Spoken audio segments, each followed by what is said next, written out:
안녕하세요 코린 여러분, 반갑습니다. 코인포입니다. 오늘 코인포에서 소개를 해드릴 내용은요, 선물거래, 마진거래, 차이가 뭔지, 그리고 포지션, 레버리지, 청산 등등 선물거래를 처음 접한 코린 여러분들이라면 이러한 선물거래 용어들이 굉장히 생소하실 거라는 생각이 많이 들어서 코인 용어 정리 영상 현물편에 이어서 선물편을 준비를 해보았습니다. 네, 그럼 바로 시작해 보도록 하겠습니다. 시청하시기 전에 좋아요와 구독 한 번씩 부탁드리겠습니다. 우선 첫 번째는 롱과 숏입니다. 선물거래 용어들은 이런 식으로 짝을 지어서 설명을 해야 하는 용어들이 많은데요.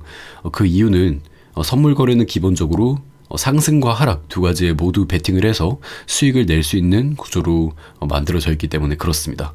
먼저 롱 같은 경우에는 쉽게 말해서 매수 거래를 의미합니다. 그러니까 롱 거래는 가격 상승에 돈을 베팅한다는 뜻입니다. 숏은 매도 거래를 의미합니다. 즉 가격 하락에 돈을 베팅한다는 것입니다. 가격이 떨어지면 돈을 번다는 거겠죠. 왜 롱과 숏이냐고 하면 기본적으로 이 두 용어가 주식시장에서 파생되어서 나온 용어이기 때문에 그럴 텐데요. 장기적인 관점에서 종목이 상승할 거라고 생각하면 긴 매수 포지션을 잡는다라고 해서 롱이고요. 단기적인 관점에서 하락이 나올 것 같으면 매도하기 때문에 숏이라는 이 정도만 알아두시면 될 것 같습니다. 네, 두 번째로 설명해 드릴 용어는 레버리지입니다. 레버리지라는 말을 한국어로 바꾸면 지렛대라는 말이 되는데요. 쉽게 말하면 작은 돈으로 큰 수익을 내기 위해서 외부에서 돈을 더 빌려서 거래하는 것을 레버리지라고 부른다고 보시면 되겠습니다. 레버리지를 사용하면 당연히 수익이 커지겠지만 손실 또한 커지기 때문에 리스크 관리가 매우 중요해집니다. 네, 세 번째는 마진거래, 선물거래입니다. 마진거래란 나의 돈을 거래소에 맡기고 이 맡긴 돈, 즉 증거금을 토대로 레버리지를 사용해서 돈을 빌려서 자산을 거래하는 방법입니다. 일반적인 현물거래와 비교를 했을 때 레버리지를 사용해서 거래를 하기 때문에 높은 수익률을 기대할 수 있게 되지만 반대로 역시 손실도 커지게 되는 하이 리스크, 하이 리턴의 거래라고 보시면 되겠습니다. 선물거래 또한 마진거래와 같이 증거금을 토대로 돈을 빌려서 하는 거래인데요. 여러분들이 아는 익숙한 이 인터페이스가 바로 선물거래라고 생각하시면 됩니다. 여기서 추가적인 설명을 하나 더 해드릴 텐데요. 이는 코인판의 역사와 좀 관련이 있는 부분입니다. 비트코인이 막 화제를 모으고 사람들이 관심을 모으던 2017년 후반기에서 이제 초창기에 비트코인 레버리지 거래를 접한 트레이더들은 대부분 비트맥스라는 거래소를 통해서 레버리지 거래를 시작하게 됐는데, 해당 거래소에서 이제 하게 되는 레버리지 거래를 우리는 마진 거래라고 불렀습니다.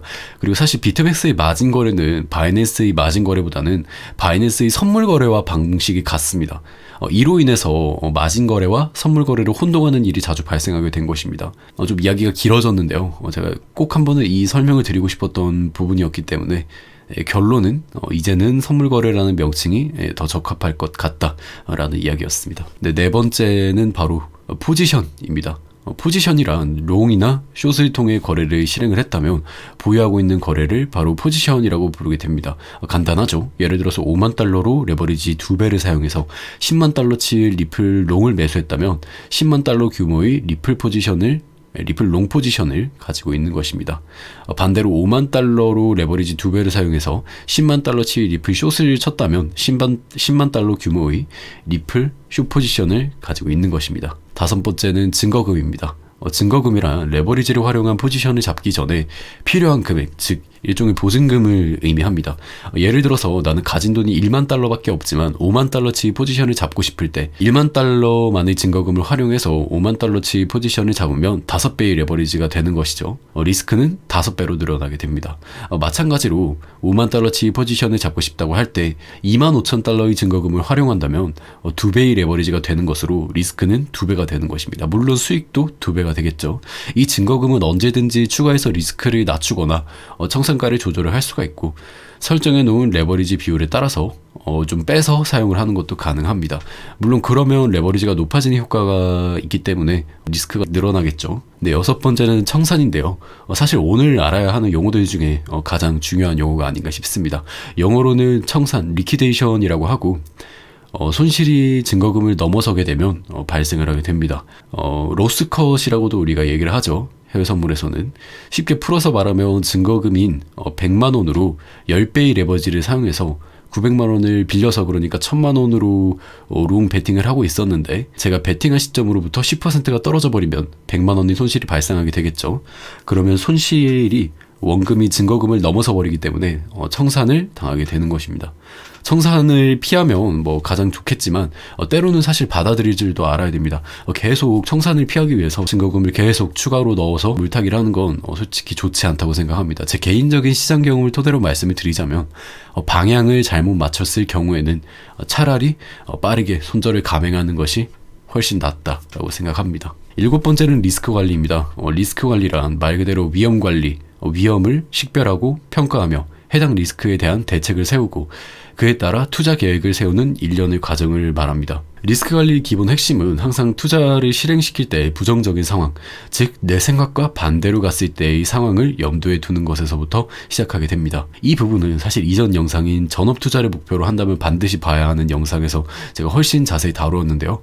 리스크 관리에 대한 구체적인 방법에 대해서만 거의 15분 이상을 얘기를 했던 것 같습니다. 그만큼 중요한 부분이고 몇 번을 강조해도 사실 이상할 게 없는 부분이기 때문에 해당 영상은 한 번쯤 시청을 해보시면 좋을 것 같습니다. 네, 드디어 8번째 마지막인 펀딩비가 나왔는데요. 펀딩비를 어렵게 생각하시는 분들도 계시지만 사실 펀딩비는 전혀 어렵지 않습니다. 우선 펀딩비라는 것은 거래소가 취하는 수수료가 아니라 돈을 빌릴 수 없는 현물 거래소와 다르게 레버리지를 이용해서 돈을 빌려서 거래가 가능한 선물 거래소와의 가격 격차가 너무 심하게 벌어지는 것을 방지하기 위해서 있는 제도이며 거래자들끼리 주고받게 되는 것입니다.